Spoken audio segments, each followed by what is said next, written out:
News Raipur से बड़ी खबर आपको बता रहा है। यहाँ पर सीएम साय कैबिनेट की बैठक शुरू हुई है। मुख्यमंत्री विष्णुदेव साय की अध्यक्षता में बैठक शुरू हुई है। मंत्रिमंडल विस्तार के बाद कैबिनेट की पहली बैठक है। तो रायपुर से बड़ी खबर आपको बता रहे हैं। यहाँ पर मुख्यमंत्री विष्णुदेव साय की अध्यक्षता में कैबिनेट की बैठक शुरू हुई है।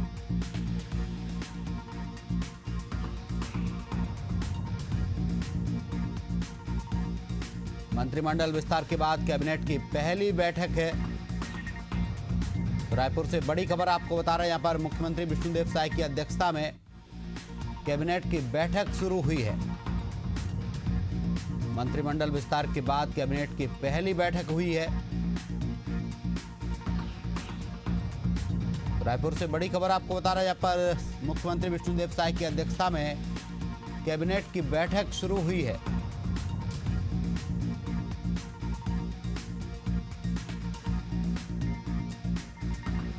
मंत्रिमंडल विस्तार के बाद कैबिनेट की पहली बैठक हुई है। मुख्यमंत्री विष्णुदेव साय की अध्यक्षता में बैठक शुरू हुई है।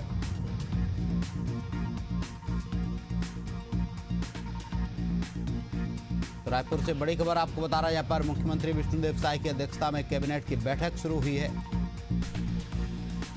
मंत्रिमंडल विस्तार के बाद पहली बैठक हुई है।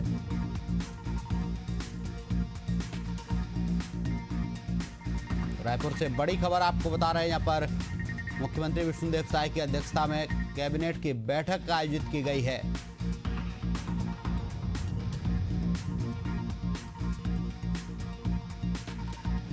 मंत्रिमंडल विस्तार के बाद पहली बैठक है। रायपुर से बड़ी खबर आपको बता रहे हैं। यहाँ पर मुख्यमंत्री विष्णुदेव साय की अध्यक्षता में कैबिनेट की बैठक शुरू हुई है। इस खबर पर ज्यादा जानकारी के लिए हमारे साथ bureau head Nadeem Memon live जुड़ गए। नदीम, मुख्यमंत्री विष्णुदेव साय की अध्यक्षता में कैबिनेट की बैठक शुरू हुई है, क्या कुछ अपडेट है?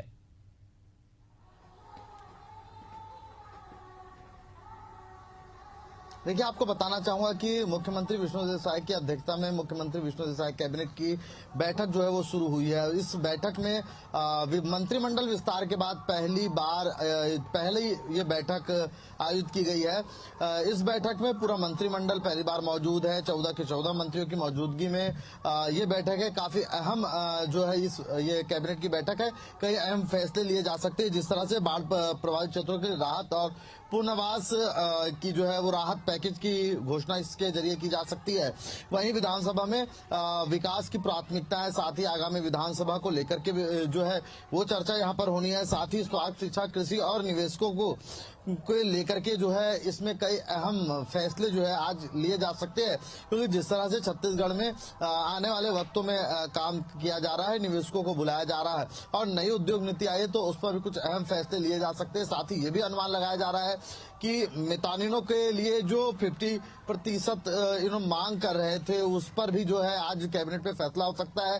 साथ ही स्वास्थ्य कर्मियों के मामले पे जिस तरह हड़ताल चल रही, तो उस पर भी आज फैसला लेने की संभावना है। तो काफी अहम ये बैठक है। बैठक शुरू हो चुकी है। मुख्यमंत्री विष्णुदेव साय की अध्यक्षता में ये बैठक है। कई अहम फैसले आज की इस कैबिनेट पे जो है लिए जाएंगे। नदीम, इस कैबिनेट बैठक में जो नए मंत्री बनाए गए वो भी सम्मिलित हुए हैं क्या?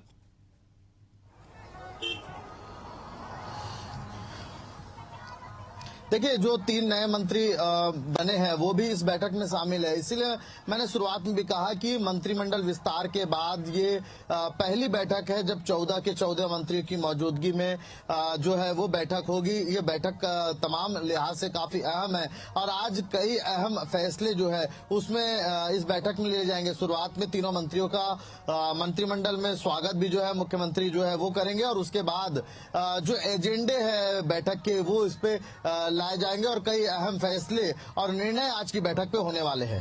जी नदीम, बिल्कुल तमाम जानकारी के लिए आपका बहुत बहुत शुक्रिया।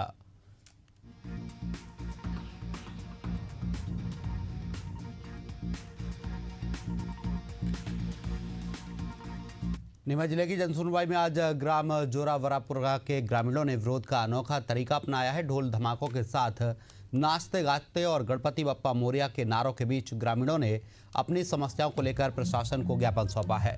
ग्रामीणों ने आरोप लगाया है कि आज़ादी के दशकों बाद भी उनके गांव को राजस्व ग्राम का दर्जा नहीं मिला है और उन्हें मूलभूत सुविधाएं जैसे मुक्तिधाम, सीसी रोड, नाली और पेयजल तक नहीं मिल पाया है।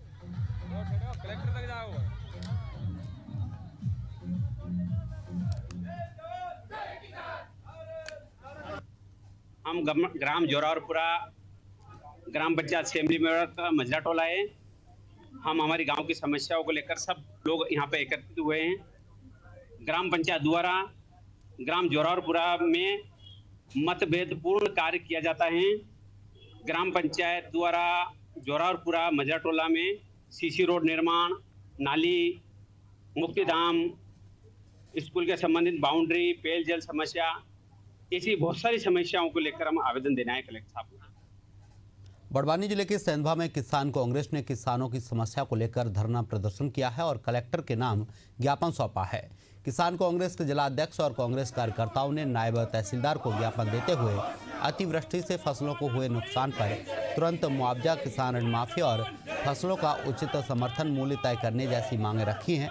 संगठन ने चेतावनी दी है कि अगर समय पर समाधान नहीं हुआ तो जिले भर में उग्र आंदोलन किया जाएगा।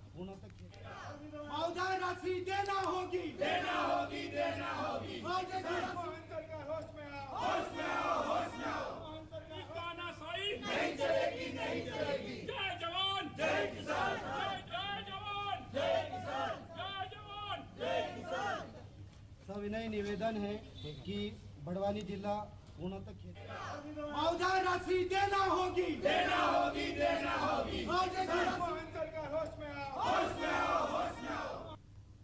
उचित मुआवजा राशि दिलाने के लिए हम यहाँ पर ज्ञापन दिए हैं और एसडीएम महोदय से निवेदन करे हैं कि राहत राशि नहीं चाहिए हमको। हमारी जो फसल बोई है, जो साल भर में हमारी पकती है, उसकी कीमत चाहिए हमको। इसलिए हम जो राहत राशि से संतुष्ट नहीं होंगे। हमको जो है हमारा जो मुआवजा बनता हमारी फसल का, वो वाली मुआवजा देने का कष्ट करे। इसलिए हमने जो है कलेक्टर महोदय के नाम पे ज्ञापन दिया है यहाँ पर। इसी बीच जगदलपुर से खबर आपको बता रहा है, यहाँ पर पीजी कॉलेज में गिरा फॉल्स सीलिंग का हिस्सा। हादसे में एक छात्रा घायल हुई है।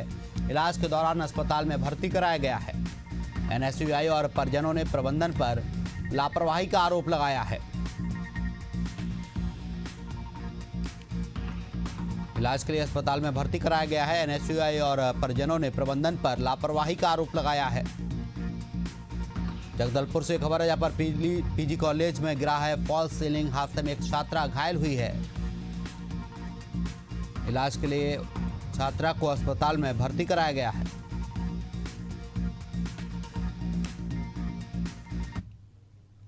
मुजफ्फरनगर से खबर आपको बता रहा है, यहाँ पर ऑपरेशन सवेरा के तहत पुलिस की कार्रवाई देखने को मिली है। 68 किलो गांजे के साथ एक शातिर तस्कर को गिरफ्तार किया है। बरामद गांजे की अनुमानित कीमत करीब 25 लाख रुपए बताई जा रही है। गिरफ्तारी के दौरान मौके से दूसरा तस्कर फरार हुआ है। मिसपुर माफिया मीरापुर थाना पुलिस और सर्विलांस की टीम कार्रवाई में जुटी है।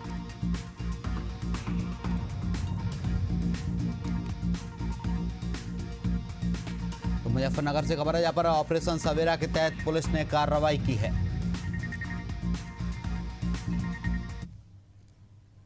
रायबरेली के गंगेसो घाट पर जलस्तर में लगातार बढ़ोतरी के चलते हालात बिगड़ते जा रहे हैं। गंगा का पानी बढ़कर अब शमशान घाट तक पहुंच गया है, जिससे शमशान घाट पूरी तरह जलमग्न हो चुके हैं।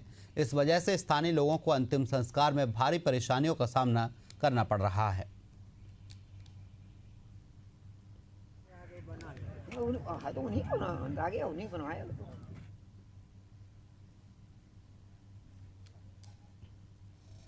बरेली के बिथरी चैनपुर थाना क्षेत्र के गांव उड़ला जागीर में लोडर ऑटो चालक की हत्या कर दी गई है। जानकारी के अनुसार मृतक अब्दुल हमीद काम खत्म करने के बाद अपने ऑटो की सफाई कर रहा था। इसी दौरान सरोज नामक युवक मौके पर पहुंचा और अचानक ऑटो में रखा फावड़ा उठाकर अब्दुल हमीद पर हमला किया।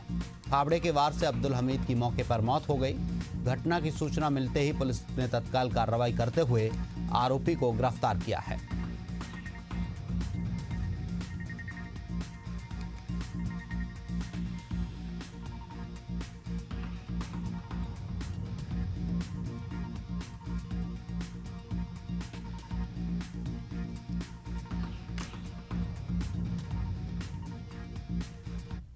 दिनांक 8 सितंबर को थाना कैंट से लगभग 9:30 बजे रात को यह सूचना प्राप्त हुई कि एक व्यक्ति जिसका नाम अब्दुल हमीद है उसकी हत्या हुई है। ऐसी सूचना प्राप्त होते ही थाने की फोर्स मौके पर पहुंची। मेरे द्वारा भी मौके पर भी आया गया है और फील्ड यूनिट ने यहाँ पर आके साक्ष्य संकलन किया है, फोटोग्राफी करी है। बॉडी का अभी पंचायतनामा अभी भरा जा चुका है और जो बॉडी है इसको पोस्टमार्टम के लिए अभी भेजा जा रहा है। क्या आप भी घुटनों के दर्द से परेशान हैं? क्या हर कदम भारी लगता है? अब परेशान होने की जरूरत नहीं है। रायपुर के दीनदयाल नगर स्थित ग्लोबल स्टार हॉस्पिटल में अब उपलब्ध है रोबोटिक नी रिप्लेसमेंट सर्जरी। इसका उद्घाटन आज विधानसभा अध्यक्ष डॉक्टर रमन सिंह ने किया। मंत्री लखनलाल देवांगन और विधायक पुरंदर मिश्रा भी मौजूद रहे। Orthopaedic surgeon doctor Jaivardhan Singh ने बताया कि यह अत्याधुनिक तकनीक है जो आपके हर घुटने की असली तकलीफ को सटीक पहचानती है और देती है 100% परफेक्ट रिजल्ट। वहीं विधानसभा अध्यक्ष डॉक्टर रमन सिंह ने बताया कि मरीजों को अब डरने की जरूरत नहीं है। रोबोटिक सर्जरी से न केवल ब्लड सॉस कम होता है बल्कि मरीज अगले ही दिन खड़े हो जाते हैं और 3 दिन में छुट्टी मिल जाती है। पूर्व मुख्यमंत्री डॉक्टर रमन सिंह ने भी कहा, यह आधुनिक चिकित्सा पद्धति का वरदान है। मरीजों को मिलेगा जल्दी आराम, जल्दी रिकवरी और बेहतर जीवन।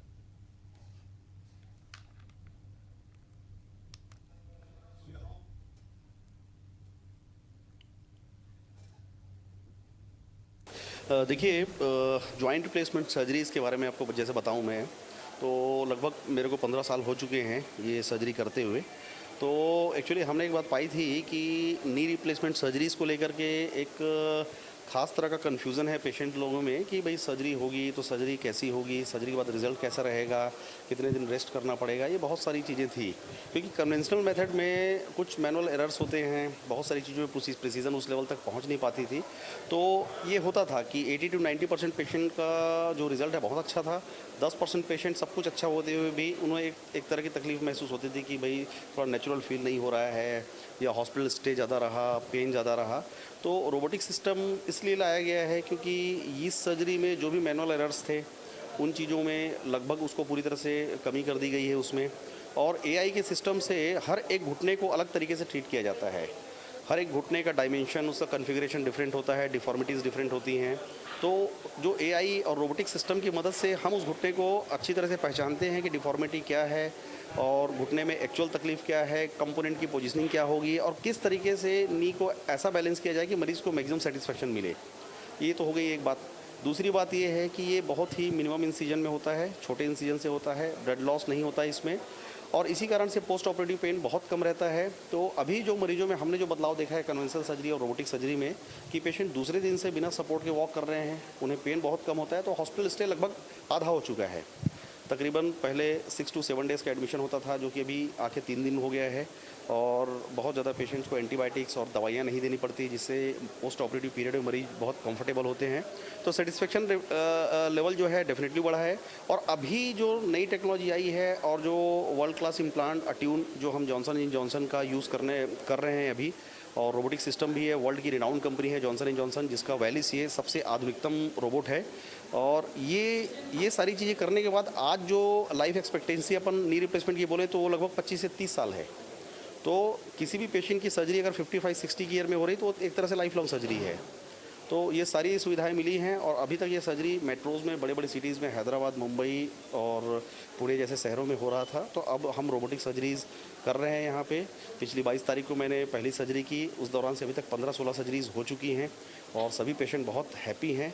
तो हम बस ये आप लोगों के थ्रू ये माध्यम से पहुँचाना चाहते हैं कि अभी सुविधा रायपुर में भी उपलब्ध है और मरीज़ इस सुविधा का लाभ उठाएं और इस सर्जरी को लेकर के जो उनके दिमाग में एप्रीहेंशन है, जो घबराहट है, वो अब उसकी ज़रूरत नहीं है। बहुत ही पारिवारिक वातावरण में ग्लोबल स्टार हॉस्पिटल, जहां नी रिप्लेसमेंट रोबोटिक सर्जरी से होगा। ये अत्यंत आधुनिक तरीके से बहुत कम ब्लड लॉस, बहुत कम परेशानी में मरीज को घुटने का रिप्लेसमेंट होता है और 100% ये परफेक्ट इसलिए रहता है क्योंकि सारे एआई के माध्यम से कैलकुलेटेड इस पे सर्जरी होती है मैनुअल एरर की संभावना ख़त्म हो जाती है। और डॉक्टर हर्षवर्धन और डॉक्टर अग्रवाल ने एक हॉस्पिटल को यहाँ पे प्रारंभ किया है और मुझे लगता है कि छत्तीसगढ़ में इसकी आवश्यकता थी। आज लोग बाहर जाते थे, दिल्ली, बॉम्बे और मेट्रो में जाके कराते थे, वो सारी सुविधाएं रायपुर में उपलब्ध होगी और बहुत बेहतर तरीके से यहाँ पे सर्जरी और बाकी काम होगा। और ये करीब करीब सभी अलग अलग क्षेत्र के सभी चिकित्सा के विशेषज्ञ भी उपलब्ध रहेंगे। मेरी शुभकामना है।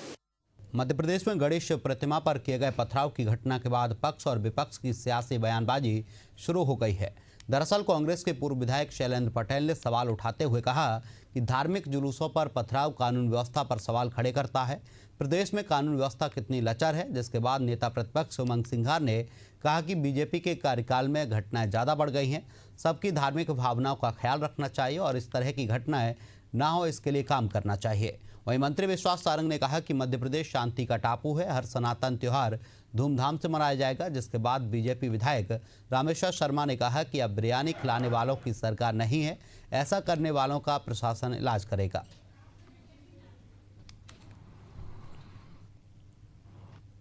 निश्चित रूप से धार्मिक आस्थाओं के खिलाफ, चाहे वो किसी भी धर्म के खिलाफ कोई करता है, वो निंदनीय है।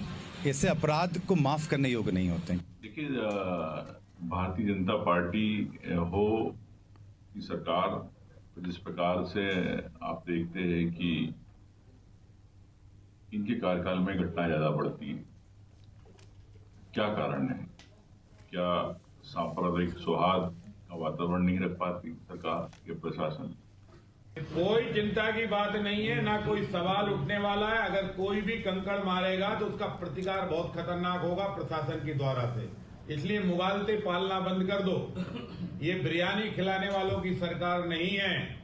ये शांति से राज करो, शांति से रहो, खूब नमाजें पढ़ो, खूब तीर्थ होने दो। देखिए, किसी को भी मध्य प्रदेश में शांति भंग करने की अनुमति नहीं मिलेगी और इस तरह के 30 त्योहार में यदि रंग में भंग मिलाने का काम किया गया तो सख्त कार्रवाई होगी। सख्त कार्रवाई हुई है, एफआईआर हुई है। बिहार के पूर्णिया से एक दिल दहला देने वाली घटना सामने आई है, जहां सगे भाई ने प्रेम प्रसंग के चलते अपनी बहन की गोली मारकर हत्या कर दी और मौके से फरार हो गया। चचेरा भाई ने गंभीर हालत में युवती को अस्पताल में भर्ती कराया, जहां डॉक्टरों ने उसे मृत घोषित कर दिया है। जब मृतका के पिता से सवाल पूछा गया तो बहाने बनाने लगे। फिलहाल पुलिस पूरे मामले की जांच में जुटी है।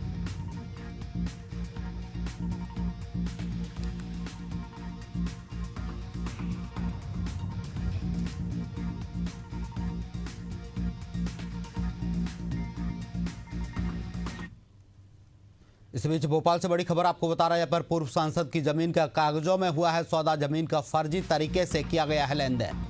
आरोपी राहुल शर्मा और नीरज पटेल के खिलाफ केस दर्ज किया गया है। बड़खेड़ी कला में फर्जी पावर ऑफ अटॉर्नी बनाकर जमीन को बेचा है। तो भोपाल से बड़ी खबर आपको बता रहे हैं, जहां पर फर्जीवाड़े का मामला सामने आया है। पूर्व सांसद की जमीन का कागजों में सौदा हुआ है। जमीन का फर्जी तरीके से किया गया है लेन देन। आरोपी राहुल शर्मा और नीरज पटेल के खिलाफ केस दर्ज किया गया है। बड़खेड़ी कला में फर्जी पावर ऑफ अटॉर्नी के साथ ही खिलवाड़ किया गया है। भोपाल से खबर है, यहाँ पर पूर्व सांसद की जमीन का कागजों में सौदा हुआ है।